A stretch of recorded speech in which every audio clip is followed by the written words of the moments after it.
عمران خان کی قیادت میں پی ٹی آئی کی منشور کے ساتھ جڑا بجٹ جو ہے وہ عوام کی امنگوں کی ترجمانی کرتے ہوئے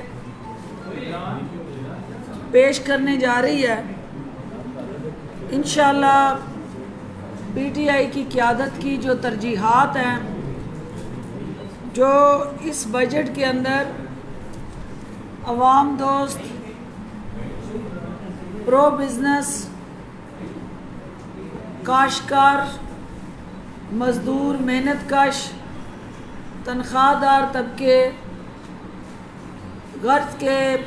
ہر وہ شخص جس کے بنیادی حقوق کے تحفظ کی حکومت ذمہ دار ہے، اس بجٹ کے اندر اس میں عملی عکاسی نظر آئے گی۔ چونکہ آپ کو پتہ ہے کہ کسی بھی حکومت کی جو بجٹ کی ترجیحات ہیں وہ آپ کی ریونیو اور ریکوریز کے ساتھ جڑی ہوتی ہیں۔ کوئی حکومت بھی بغیر ٹیکس کلیکشن، ریونیو جنریشن اور اپنے ساتھ ایسوسیٹڈ اداروں کی پرفارمنس اور سروس ڈیلیوری کے بغیر اپنے ٹارگٹس اور اہداف حاصل نہیں کر سکتی۔ ایسا ہی ایک ادارہ جو آپ جانتے ہیں کہ اس سے پہلے پی ایم ایل این کی حکومت میں وہ اینٹی کرپشن کا ادارہ جو تھا، اس کو جس طرح سے ریڈنڈنٹ کیا گیا، اپاہج کیا گیا، اس کو پولیو زدہ کر کے ان کے ہاتھ پاؤں جو ہیں وہ مفلوج کر دیے گئے، اور اس اینٹی کرپشن کے ادارے کو صرف اور صرف شاہی خاندان کے خواہشات کے ساتھ جوڑا گیا، ان کے فرمودات کے تابع بنایا گیا، اور اس ادارے کا جو رول تھا کہ اس نے معاشرے کے اندر جتنی بھی سرکاری سطح پہ، غیر سرکاری سطح پہ اور اوورال معاشرے کے اندر جتنے بھی ناسور اور کالی بھیڑے ہیں، ان کا نہ صرف احتساب کرنا ہے بلکہ ان کو کیفر کردار تک پہنچانے کے لیے قانون کی چھتری کے نیچے لانا ہے۔ بدقسمتی سے پنجاب کے اندر 10 سال سرکاری چھتری کے نیچے کرپشن پروان چڑھتی رہی۔ سرکاری تحفظ میں جو کرپشن کی داستانیں لکھی گئیں، اس حکومت نے اقتدار میں آنے کے بعد وزیر اعلیٰ پنجاب عثمان بزدار کی قیادت میں وزیر اعظم عمران خان کی دی ہوئی ہدایات کی روشنی میں جو کامیابیاں سمیٹی، آج وہ آپ کے سامنے رکھنے جا رہی ہوں۔ کیونکہ جب ادارے ریکوری کریں گے، ادارے جو کرپشن اور کرپٹ پریکٹسز کو روکنے میں معاون اور کلیدی پارٹنر بنیں گے، تو الٹیمیٹلی پاکستان کے اندر اس وائرس کا خاتمہ کرنے میں نہ صرف مدد ملے گی، کرپشن فری پاکستان کا جو خواب ہے، اور پھر کرپشن فری پنجاب جو وزیر اعظم کی ویژن اور وزیر اعلیٰ پنجاب کی قیادت میں آگے بڑھ رہا ہے، اس کو ایک عوامی امنگوں کے ساتھ جوڑتے ہوئے اداروں کو بااختیار بنانے کا، اداروں کو اٹانومس کے ساتھ ساتھ قانون اور آئین کے ساتھ جوڑنے کا جو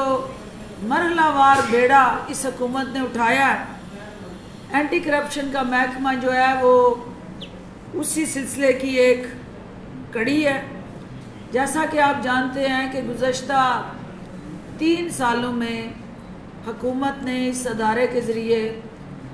جو تاریخی کامیابیاں سمیٹی ہیں، اور بغیر کسی تمیز کے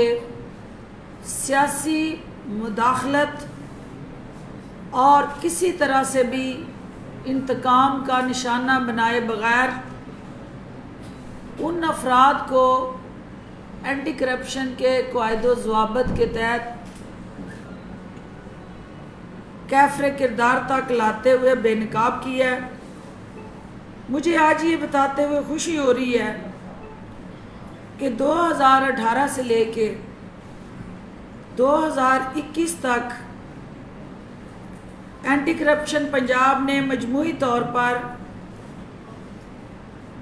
220.85 جو ہے ارب روپے کی ریکوریاں کی ہیں، جس کو آپ یہ ڈائریکٹر صاحب 2 ارب 22 کروڑ 85 لاکھ جی 22.85 ارب، اس کو آپ پڑھ لیں کہ یہ کس طرح سے 220.85 ارب کی ریکوری، 22 ارب 85 crore. Thank you for the تصحیح۔ اور اس کے اندر جو ہے وہ اس میں بھی وہی فگر لکھی ہوئی ہیں جو مجھے دکھا رہا ہے۔ اس کا جو 193.8 ارب ہے وہ سرکاری زمین کے قبضہ مافیا سے واگزار کر کے وہ ریکور کیا گیا ہے۔ اس میں سے 24 ارب روپے کی وہ قیمتی سرکاری زمین بھی ہے جو 43 نون لیگی ممبران قومی اور صوبائی اسمبلیوں سے بڑے اور چھوٹے میاں کے وزراء، مشیر اور خاص طور پہ وہ بیچارے جن کے پاس کچھ نہیں لیکن سرکاری زمینوں پہ قبضہ کر کے انہوں نے وہاں پلازے بنائے، سینما گھر تعمیر کیے، پیٹرول پمپ اور دیگر کمرشل کاروبار بنائے، اور ان بیچاروں کی جو لسٹ ہے یہ 43 کی جن سے یہ ریکوریاں ہوئی ہیں، یہ ابھی آپ کو ہم سرکولیٹ کر دیں گے، اور آپ وہ ان پردہ نشینوں کے نام سنتے رہے ہیں لیکن ان کی کارستانیوں سے بھی آپ آگاہ ہوں گے۔ اس کے علاوہ محکمہ اینٹی کرپشن نے انڈائریکٹ جو ریکوری کی وہ 26.7 بلین ہے، اور جو ڈائریکٹ ریکوری کی وہ 2.35 بلین ہے، اور اس کے ساتھ ساتھ یہ وہ پیسے ہیں جو آپ نے سرکاری محکموں کے اندر کسی نے ڈیولپمنٹ چارجز، محصولات، نقشہ فیس کی منظوری کے دوران کسی کی جیب کاٹی یا انڈر دی ٹیبل مفادات لیے، یہ وہ ریکوریز ہیں 2.35 بلین کی۔ اس کے ساتھ ساتھ جو انتہائی اہم ترین چیز جو میں آپ کے سامنے رکھنا چاہوں گی کہ یہاں بھرتی کا جو ہمارا نظام تھا، سیاستدانوں نے تو جو کارستانیاں کی، نون لیگ کی چھتری، شاہی خاندان کے درباری خواری موالی خوش آمدی، وہ تو بہتی گنگا میں ہاتھ دھوتے رہے، لیکن بدقسمتی سے جو سرکاری افسران تھے جنہوں نے بھرتی کے پروسیس کو بھی نہ بخشا، اور پی پی سی کے اندر جیسا کہ آپ کو پتہ ہے کہ پنجاب پبلک سروس کمیشن پی پی ایس سی، اس میں 12 پیپرز آؤٹ ہونے کا واقعہ سامنے آیا تھا، اور وہ 12 پیپر جو آؤٹ ہوئے تھے وہ تحصیلدار کے پیپر تھے، اور اس میں پنجاب پبلک سروس کمیشن کے جو ہمارے ریجنل ہیڈ تھے بہاولپور کے، وہ ان کارستانیوں میں سر فہرست تھے۔ اینٹی کرپشن نے 18 افراد کو گرفتار کیا اور ان نے وہ تمام جو پیسے لے کے یہ پیپر آؤٹ کر کے اس قوم کا مستقبل تاریک کرنے میں کردار ادا کیا، ان کو انہوں نے قانون کے حوالے کر کے عدالت میں مقدمات جو ہے وہ جزا سزا اور وہ ٹرائل ان کا چل رہا ہے۔ اس کے ساتھ ایک ورکرز ویلفیئر بورڈ ہے ہمارا، جو مزدور محنت کش کے بچے جو ہیں ان کی میرج گرانٹ، ان کی ہیلتھ گرانٹ، ان کے اوورال جو رہائش کے ساتھ جڑے چیلنجز اور مسائل ہیں ان کو جو ہے وہ بورڈ دیکھتا ہے۔ تو ان مزدوروں اور محنت کشوں کو جس طرح سے حقوق کو قتل کر کے اس WWF کے اندر بھی جو اس بورڈ کے اندر باضابطگیاں ہوئیں، 5 کروڑ کی اینٹی کرپشن نے اس حوالے سے بھی ریکوری کی، 8 لوگوں کو گرفتار کیا، اور جو اس پورے پروسیس کے اندر ایک دوسرے کو تحفظ دیتے ہوئے ان میرج گرانٹس کو مس یوز کر رہے تھے، جس طرح سے ان مزدوروں کا حق جو ہے چھینا جا رہا تھا، اور کاغذوں کے اندر وہ گرانٹ اور امداد جو ہے وہ مزدوروں کے نام سے جاری ہوتی تھی، لیکن حقیقت میں وہ افسران اور اہلکار جو تھے وہ اس کے بینیفیشری تھے۔ اور محکمہ اینٹی کرپشن نے وزیر اعلیٰ پنجاب کی ہدایت پہ یہ ریکارڈ قبضے میں لے کے 8 لوگوں کو گرفتار کر کے 5 کروڑ کی اس میں ریکوری کی۔ اس کے علاوہ ایک حالیہ بہت زیادہ جو کہتے ہیں نا کہ ہمارا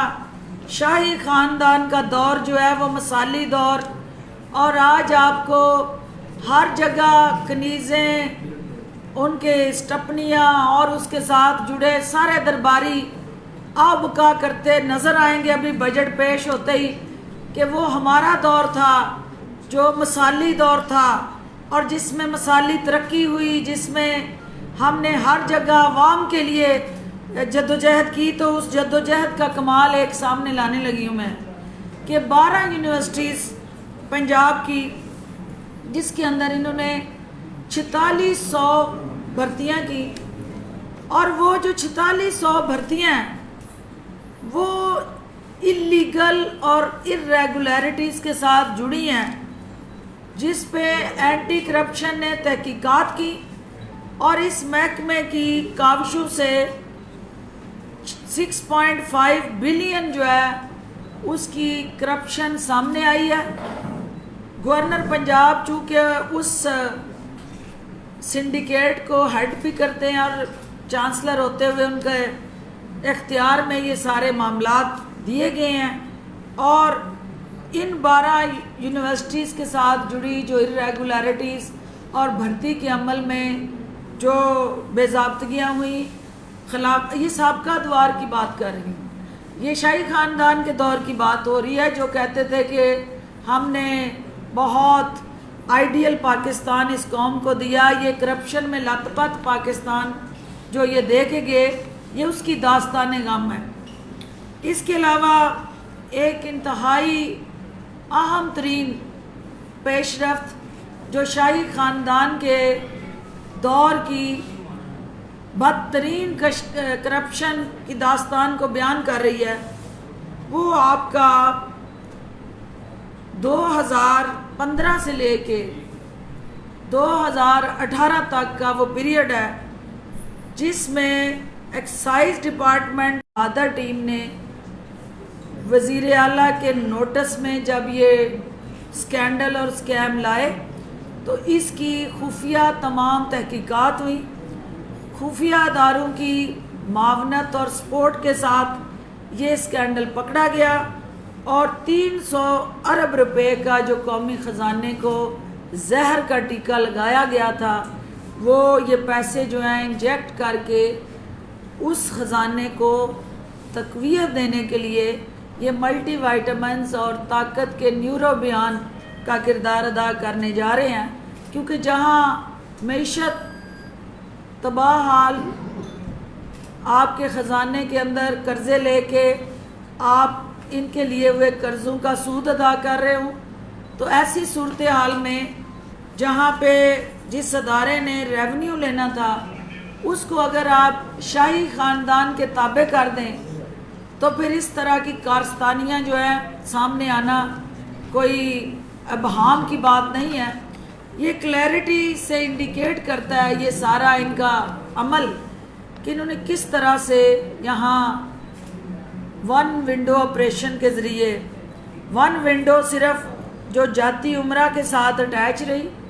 اور اس کی ایک ہی کھڑکی کھلی رہی، جس کے ذریعے جو ہے وہ ہر محکمے سے جو مال پانی اکٹھا ہوتا اس کھڑکی کے ذریعے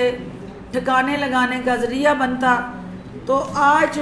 اس ایشو کے ساتھ ساتھ میں چونکہ جمعہ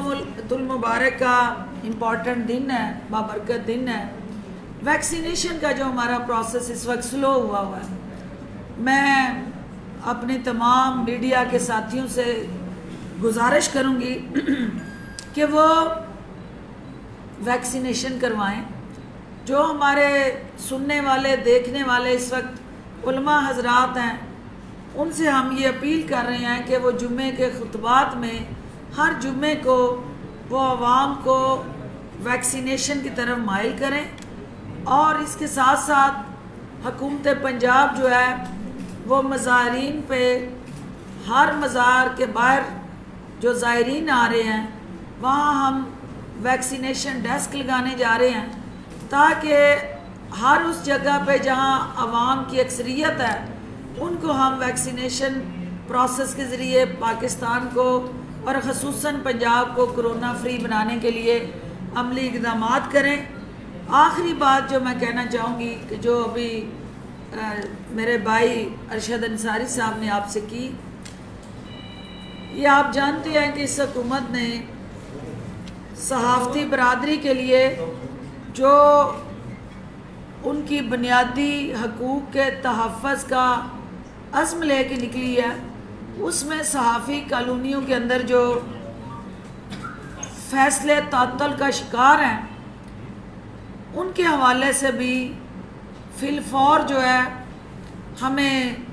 اپنی ترجیحات کو از سر نو ایویلویٹ کرنا ہے، انالائز کرنا ہے۔ وزیر اعلیٰ پنجاب کی قیادت میں ارشد انصاری صاحب، خواجہ صاحب یہاں بیٹھے ہیں، فاروقی صاحب بیٹھے ہیں، ان کا ڈیلیگیشن ملا تھا، وہاں متعلقہ سارے سٹیک ہولڈر بلائے گئے تھے، اور فی الفور جو سیکریٹری ہیں چیف منسٹر کے، ان کو یہ ہدایت دی گئی تھی کہ وہ ان کے تمام جو جائز تحفظات ہیں ان کو دور کریں، اور فی الفور جو رکے ہوئے کام ہیں اس صحافی کالونی کے اس کو ہنگامی بنیادوں پہ عمل درآمد کو یقینی بنائیں۔ لیکن میں ان کی جذبات احساسات کی عکاسی جو انہوں نے کی، میں ایک بہن کی حیثیت سے ان کے ان جذبات کی قدر کرتی ہوں، لیکن دیکھنا یہ ہے کہ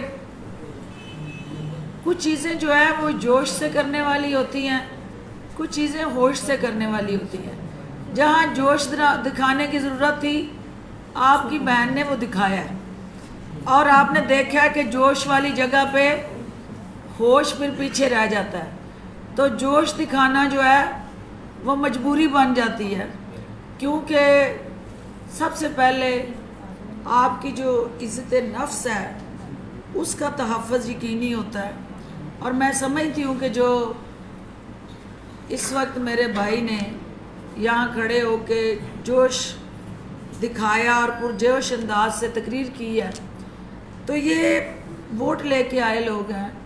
یہ اپنی برادری سے کچھ کمٹمنٹ کر کے آئے لوگ ہیں، اور یہ حکومت کی طرف دیکھ رہے ہیں، اور حکومت ان کو کسی صورت بھی مایوس نہیں کرے گی۔ میں ان کی ترجمان ہوتے ہوئے، ان کی وکیل ہوتے ہوئے ہر فورم پہ ان کا مقدمہ لڑ رہی ہوں، لیکن کچھ چیزیں رکاوٹیں، کچھ مسائل، کچھ مشکلات راستے میں روز کوئی نہیں آ جاتی ہیں، اس کے لیے سر نو حکمت عملی بنانی ہوتی ہے اور اس میں پھر ہوش کی ضرورت پڑ جاتی ہے، اور جوش اور ہوش میں توازن رکھ کے ہی ہم اپنے جو مسائل ہیں ان کا تدارک کر سکتے ہیں۔ تو میں اپنے صحافتی برادری کے جو میرے بھائی صدر صاحب یہاں جو شیلا خطاب کر کے گئے ہیں، اس میں انہوں نے کچھ ایسی باتیں کی ہیں کہ جو نازیبہ ہیں، جس میں انہوں نے پنجاب حکومت کو، وزیر اعلیٰ کو، وزیر اعلیٰ آفس کو کرپشن کے ساتھ جوڑتے ہوئے کچھ انہوں نے نازیبہ الفاظ ادا کیے ہیں۔ وہ غیر مناسب الفاظ ہیں، ان کا چناؤ درست نہیں ہے، فورم درست نہیں ہے، اور ان کی جو اگر وہ سمجھتے ہیں کہ کہیں پہ کوئی ایسی چیز حقیقت کے ساتھ جڑی ان کے پاس ہے، میں سب سے پہلے پوری میڈیا کے سامنے انہیں آفر کرتی ہوں کہ آپ یہاں لائیں، اور سب سے پہلے اس کو ڈاکٹر فردوس بے نقاب کرے گی، سب سے پہلے میں آپ کی وکیل بنوں گی، اور اگر کسی چیز کا آپ کے پاس کوئی ثبوت نہیں ہے اور وزیر اعلیٰ آفس کی طرف آپ انگلیاں اٹھائیں تو پھر آپ کو بھی تھوڑا سا احتیاط کی ضرورت ہے، کیونکہ جب آپ 1 on 1 میچ میں چلے جاتے ہیں، ہیڈ آن ہیڈ ہو جاتے ہیں، تو وہاں سوائے جھگڑے کے پھر اس کی ٹکراؤ کے علاوہ کوئی چوائس نہیں رہتی۔ تو ہمیں ٹکراؤ سے اوائڈ کرنا ہے، ہم نے بردباری سے، تحمل سے مسائل کا حل نکالنا ہے، اور انشاءاللہ میں وزیر اعلیٰ آفس اور اپنی پریس کلب کی جو باڈی ہے اس کے درمیان پل کا کردار ادا کروں گی، اور جہاں کہیں کوئی ناانصافی کر رہا ہے، جہاں کہیں ان کے ساتھ کوئی دانستہ یا غیر دانستہ ڈیلینگ ٹیکٹکس استعمال کر کے ان کو پریشان کر رہا ہے، تو میں آپ کو یقین دلاتی ہوں خواجہ صاحب، فاروقی صاحب، ارشد انصاری صاحب اور ساری پریس کلب کی ٹیم کو کہ وہ شخص جو ہے وہ نہ آپ کا ہمدرد ہے، نہ وزیر اعلیٰ کا ہمدرد ہے، نہ اس حکومت کا ہمدرد ہے، کیونکہ یہ حکومتی پالیسیز کی نفی ہے اور خلاف ورزی ہے، اور اس کو بے نقاب کر کے وزیر اعلیٰ کے سامنے لانا میری ذمہ داری ہے، اور میں ضرور لاؤں گی۔ جی جی جی ڈاکٹر صاحب آپ کا شکریہ، آپ نے ہمیشہ ہمارے ساتھ بات کی، ہماری آواز میں لائی، لیکن unfortunately facts should be clear. Facts یہ ہے کہ 31 مارچ کو ہماری چیف منسٹر کے ساتھ ملاقات ہوئی تھی، جس میں فاروقی صاحب، میں، ارشد انصاری صاحب اور ہمارے 1-2 دوست اور موجود تھے۔ آپ ہماری وکیل تھی، ہمارا کوئی ذاتی کام اس ملاقات کے اندر نہیں تھا، اور تمام تر باتیں وہ تھیں جو کہ لاہور بیسڈ پوری کمیونٹی جس کو آپ خود کہتی ہے کہ اس کی ایڈوکیٹ، انفارچونیٹلی 3 ماہ گزرنے کے بعد آپ کی بھی انتھک ایفرٹس کے بعد کوئی چیز اپنی جگہ سے 1 انچ بھی آگے نہیں سکی، حالانکہ آپ نے نوٹیفکیشن بھی کروایا، ہر ایک چیز بھی، اگر کوئی چیز اپنی جگہ سے 1 انچ آگے نہیں سکتی، میں ایشوز کے اوپر آپ کو سارے ایشوز زبانی پر ہے، مجھے پتہ کچھ بھی نہیں آگے بڑھا، اس کو ہم دوبارہ بیٹھ جاتے ہیں، دوبارہ بیٹھ جاتے ہیں۔ ڈاکٹر صاحب بڑا کلیئر پوائنٹ یہ ہے کہ یا تو وہاں بیٹھے ہوئے لوگ آپ کی گورنمنٹ کو خراب کر رہے ہیں، یا دیز پیپل آر کرپٹ، وہ کرپٹ لوگ ہیں جنہیں صحافیوں سے کچھ نہیں مل رہا، اور وہ کہتے ہیں کہ راستے کو روکی رکھو۔ ڈاکٹر فردوس عاشق امان کتنی مرتبہ کہہ سکتی ہیں، کہہ دیں گے، چیف منسٹر نے ورڈ دے رہا ہے، اور چیف منسٹر خود کہہ رہے ہیں کہ یہ کام کر کے مجھے دو۔ ایسی صورت میں ہمارے پاس Arshad Ansari is very much right, ہمارے پاس صرف ایک ہی آپشن بچتا ہے کہ ہم بھرپور طریقے سے پروٹیسٹ کریں، اسمبلی کا بائیکاٹ کریں، یا آپ کے سامنے اپنا پروٹیسٹ رجسٹرڈ کروائیں۔ اور آج کی جو بھی ہوا ہے اس کا مقصد یہ تھا کہ ایک ویک اپ کال کہ بس بہت ہوگی ہمارے ساتھ۔ حاج صاحب، میں آپ کے جذبات، احساسات کی قدر کرتے ہوئے کل جو ہے آل آؤٹ جاؤں گی، اور اگر آپ کی یا میری کوئی بات نہیں مانتا اور آپ کے جائز حقوق آپ کو نہیں دیتا تو جہاں آپ بائیکاٹ کر رہے ہوں گے آپ کی بہن بھی ساتھ ہی بائیکاٹ کرے گی۔ ٹھیک ہے جی۔ ابھی آپ نے بات کی کہ آپ کی حکومت جو ہے بڑے اچھے کام کر رہی ہے، عوام کی بڑی فلور میں بول کے آپ نے باتیں کی اور اپوزیشن کو کافی لڑا۔ کیا وجہ ہے کہ آپ کی حکومت ابھی جو آپ سے کچھ دیر پہلے بجٹ بھی پیش اسلام آباد میں ہو جائے گا، اطلاعات آ رہی ہیں کہ صرف جو عوام جو سرکاری ملازمین ہیں ان کی تنخواہوں میں ہی 10% اضافہ کیا گیا، جبکہ مہنگائی 2300 گنا بڑھی ہے. تو کس طرح آپ عوام کی توقعات پر پورا اتریں گے؟ آپ کے بیانات اور آپ کا عمل وہ بالکل مختلف ہے. بات یہ ہے کہ یہ فیڈرل گورنمنٹ کا جب بجٹ پیش ہوگا، فیڈرل گورنمنٹ کے اسپوکس پرسن اس پہ تفصیل سے بات کر لیں گے. جب ہمارا ہوگا تو اس میں آپ کو اچھی خبریں ہیں، اور انشاءاللہ عوام کی بہتری کے لیے وزیر اعظم کی جو محنت ہے اس بجٹ میں ضائع نہیں جائے گی. جو آج بجٹ سامنے آ رہا ہے وہ آپ کی جو جہاز کے سارے ٹائر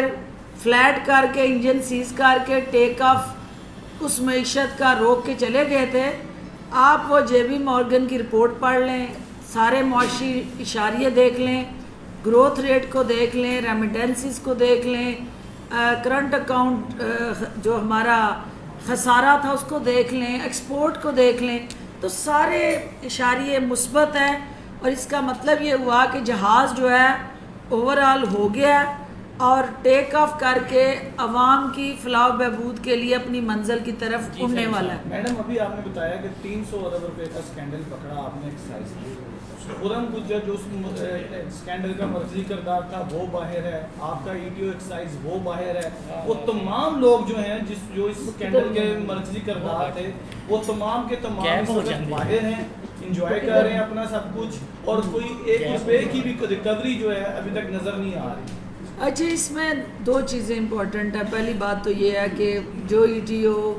موجودہ ہے اس کی بات تو ہو نہیں رہی ہے، تو آپ کو بتا رہے ہیں کہ 2015 سے 2018 تک کا اسکینڈل ہم لے کے آئے. ان کو جو شخص بھی سرکاری ملازم اس پورے اسکینڈل میں آئیڈینٹیفائی ہوا، یہ ہوا میں تو نہ گاڑیاں رجسٹر ہوئی ہیں اور نہ ہوا میں کسی نے یہ فیک واؤچر اور ڈاکومنٹ بنائے. ظاہر سرکاری افسران کی ملی بھگت سے بنے ہیں، اور میں آپ کی اس بات سے ایگری کرتی ہوں کہ یہ ہو نہیں سکتا کہ آپ کوئی اسکینڈل جو ہے اس کو پکڑیں تو ریکوری جو ہے وہ نہ ہو اور جو ذمہ دار ہیں ان کو سزائیں نہ ملیں. ریکوری بھی ہو رہی ہے، کیسز عدالتوں میں ہیں، اور عدالت کا یہ استحقاق اور اختیار ہے وہ کسی کی اگر ضمانت لے لیتی ہے یا اس کی پری اریسٹ بیل جو ہے اس کو مل جاتی ہے، تو ہمارا کام ہے کہ اس کی بیل کو کینسلیشن کے لیے آگے اپنی ترجیحات لے کے چلنا اور اس کو ہر صورت میں جیل کی سلاخوں تک پہنچانا. ہم وہ اپنا کام کر رہے ہیں. تھوڑا سا عدالتی سطح پہ بھی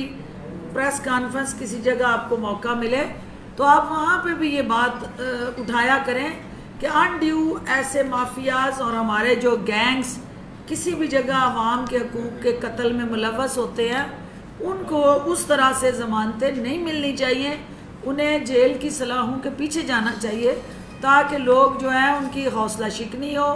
جرائم جو ہے اس میں کمی آئے. جب وہ ضمانتیں کرا کے سرے عام پھر دندناتے پھرتے ہیں تو اس سے جرم جو ہے اور زیادہ تقویت پکڑتا ہے. تو حکومت جو ہے وہ اپنی کاوشیں اور کوششیں جو ہے ان کو کسی صورت بھی رائے جی وقار آپ بیٹے چیئر ادھر کرو. صرف یہ ایک سوال ہے ان کا کہ جو اب تک ان گاڑیوں کے لوگ پکڑے گئے ہیں اور سرکاری یہ جو ہمارے 300 بلین کا جو ہم کہہ رہے ہیں کہ 900 ملین پر کار جو ہے وہ لاس ہوا ہے وہیکل پر وہیکل، تو وہ یہ کہہ رہے ہیں کہ ان جو ای ٹی او ہیں یا متعلقہ اس کے ساتھ جڑے سرکاری افسران اور کردار ہیں ان پہ ہاتھ نہیں ڈالا گیا اور ان کے حوالے سے ابھی تک کوئی ترجیح نہیں. کیا بنا ہے جو اس اسکینڈل کے مرضی جی بتاتے اس میں میڈم یہ تھا کہ 20 لوگوں پہ ایف آئی آر ہوئی تھی جس میں 12 ہیں وہ ڈائریکٹر تھے. اچھا ایک منٹ فگر ریکنفرم کرتے ہیں. 300 ارب بتا رہے ہیں، کیا بتا رہے ہیں؟ فگر ریکنفرم جی 300 ارب کا لاس ہے. 300 میڈم یہ کوئی 18 لوگ تھے جن کے اوپر ایف آئی آر ہوئی تھی، جس میں سے ان کے 12 ڈائریکٹر تھے. 18 لوگ تھے جن پہ ایف آئی آر ہوئی، 12 جو ہے اس کے ڈائریکٹر تھے اور اس میں سے ای ٹی اوز. اور گرفتار کتنے ہوئے جی؟ ان میں سے میڈم جو ہے وہ 6-7 گرفتار ہوئے تھے، باقی پری ریسٹ بیل بھی چلے گئے. 6 سے 7 گرفتار ہیں اور باقی پری ریسٹ بیل پہ ہیں. لیکن یہ آپ کے ذریعے اب ہمیں بھی چورن ہے نا کہ یہ ہم نے اس کا پیچھا کرنا ہے کہ سیاستدانوں کی تو ہم نے ہر طرح سے جو ہے وہ لنگوٹی جو ہے اس کو لگے ہوتے ہیں ہم، تو یہ بابو جو ہیں یہ کتنے اس شکنجے میں آتے ہیں، یہ بھی میری اور آپ کی نظریں اسی پہ ہونی ہیں انشاءاللہ۔ جہانگیر ترین گروپ نے بڑا واویلا کیا، ہم خیال گروپ کے اجلاس ہوتے رہے، آج پیشی کے بعد ان کا ٹوٹلی جو ہے وہ باڈی لینگویج چینج تھی اور وہ کہہ رہے تھے کہ بجٹ میں سپورٹ کریں گے، کیا ان کو فائدے دیے گئے ہیں، کس طرح سے ان کو منایا گیا ہے اور کیا کیسز میں واقعی ریلیف مل رہا ہے؟ پہلی بات تو یہ تھی کہ جو ان کی بیل تھی وہ شہباز شریف نے بھی کروائی، جس کے اوپر بھی اس شوگر سکینڈل کے حوالے سے آپ کو پتہ ہے کہ جس کا نام آیا وہ جو کمیشن کی رپورٹ تھی، اور کمیشن کی رپورٹ کے بعد جو تحقیقات چل رہی تھی اس میں سب سے زیادہ جو چیلنج یہ تھا کہ آپ نے ایف آئی اے کی، جو ان کو خوف تھا کہ ایف آئی اے کہیں مجھے گرفتار نہ کرے، تو انہوں نے جا کے اپنی بیل کرا لی۔ ایف آئی اے نے عدالت میں یہ کہا کہ ہمیں ان کی گرفتاری مطلوب نہیں ہے، کیونکہ اس کی تو ابھی تحقیقات ہو رہی ہیں، وہ کسی ایک فرد کے حوالے سے وہ شوگر کیس کی تحقیقات نہیں ہے۔ وہ شہباز شریف نے بھی بیل کی، باقی بھی جو بھی شوگر اس پورے پروسیس میں 70-80 مل مالکان ہیں، انہوں نے بھی وہ بیلز اپنی اپنی خواہش کے مطابق موو کی۔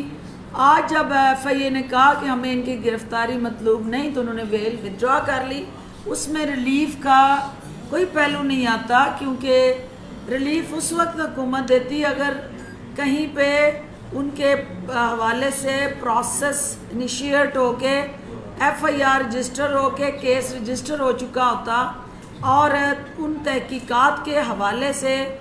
وہ اپنی اس گرفتاری سے بچنے کے لیے بیل لینے کے لیے جاتے۔ تو جس نے گرفتار کرنا ہے، جب وہ کہہ رہا ہے کہ اس کیس میں یہ مجھے مطلوب نہیں ہے، تو وہ ریلیف کا پھر سوال پیدا نہیں ہوتا۔ میڈم جو آپ کی ویڈیو آئی ہے، آگا نے ایک بار پھر بیان یہ دے دیا کہ پہلے سے زیادہ کرپشن کا ریٹ ہو گیا، ایک گروپ کو آپ سے مان جاتا ہے، ترین گروپ مان جاتا ہے، تو دوسرا جو گروپ ہے اتحادیوں کا وہ ایسے جملے ایسے بیان دینا شروع کر دیتا ہے، اس کی کیا وجہ ہے؟ وہ آپ سے پھر کیا دوبارہ خفا ہو گئے ہیں؟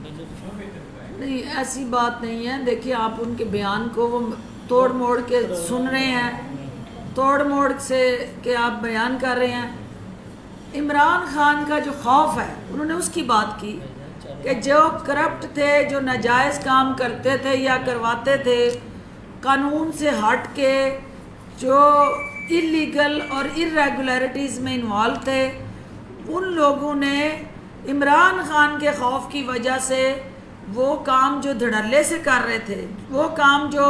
سرکاری سرپرستی میں کر رہے تھے،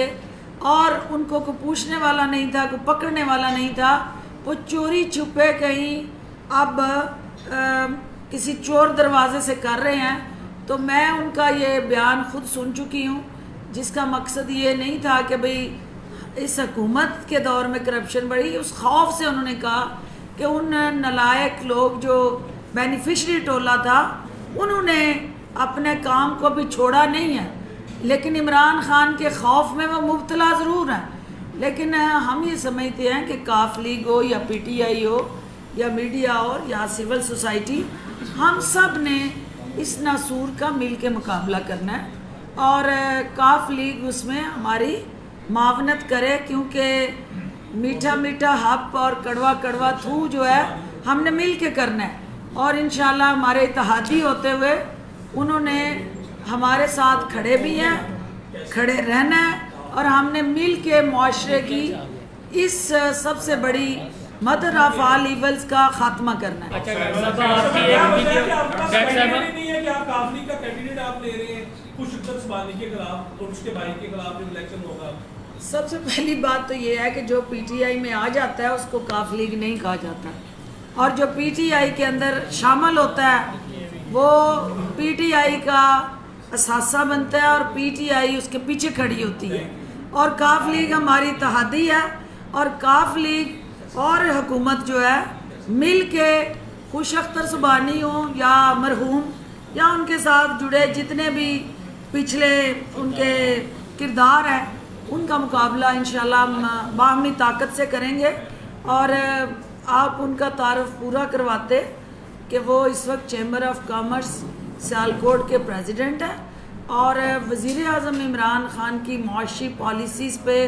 اعتماد کا اظہار کرتے ہوئے وہ پی ٹی آئی میں شامل. اچھا میڈم، آپ کی ایک ویڈیو جو ہے پنچ کی جو ویڈیو ہے وہ سوشل میڈیا پر وائرل ہوئی ہے. جو سوشل میڈیا کے صارفین آپ کے مدعین میں شامل ہیں وہ یہ کہتے ہیں کہ جاوید چودھری جیسے جو نام نہاد دانشور ہیں، آخر کیا مجبوری ہے کہ آپ ان لوگوں کو پنچ نہیں مارتی جو آپ سیاستدانوں کو لڑاتے ہیں، اور ابھی تک اس ادارے کے خلاف پیمرا نے کوئی کارروائی نہیں کی کہ کیسے ہاں جی کہ کیسے وہ فوٹیج جو آپ کی بریک کے دوران ہے وہ اس اسٹوڈیو سے سوشل میڈیا پر وائرل ہوئی. اور افسوسناک امر یہ ہے کہ فواد چودھری ہوں یا دیگر ہوں، فوری کسی ایشو پر ٹویٹ آ جاتا ہے اور آپ کے حق میں کوئی ان کا ٹویٹ بھی نہیں آتا، نہ پیمرا نوٹس لیتا ہے. یہ کیا وجہ ہے؟ آپ بھی بول رہے ہیں پھر بتاتے ہیں. کنفرم کرنا ہے یہ بھی عمر ہے، اس کا جواب چاہے نہ دیجیے گا، صرف ہاں میں کہیے گا انہیں پروگرام کے بعد کچھ جھولے نہیں مارے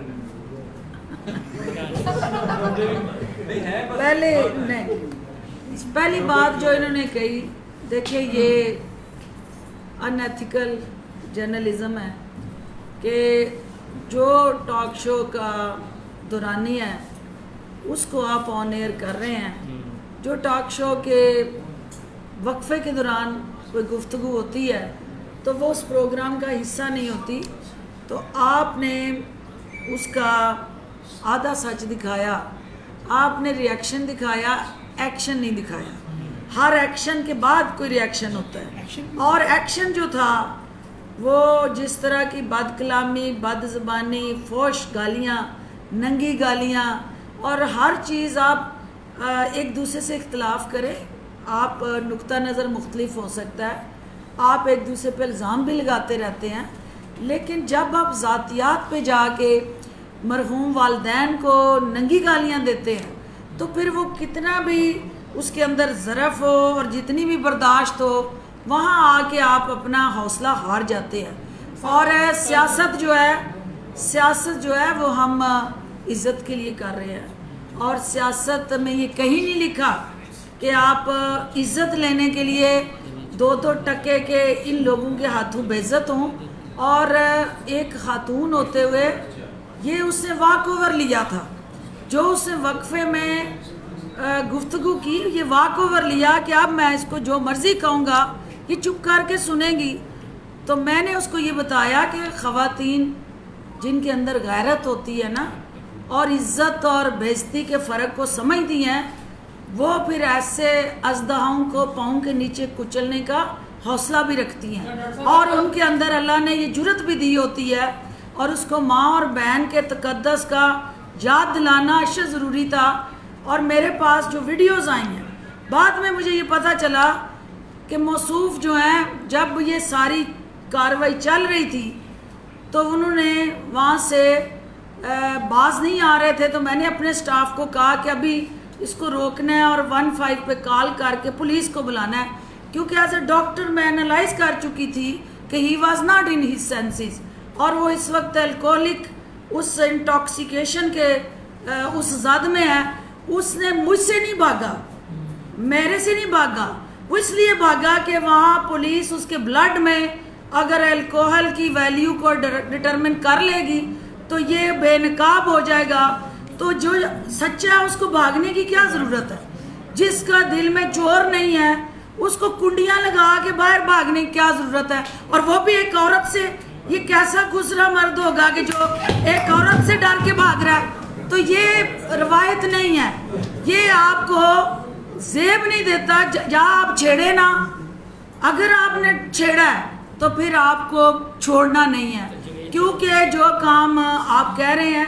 سب سے پہلے اس میں کچھ جو چینل نے سلیکٹڈ لیکنگ کی، تصویر کا آدھا رخ دکھایا، تصویر کا دوسرا رخ جو ہے اس کو چھپایا. تو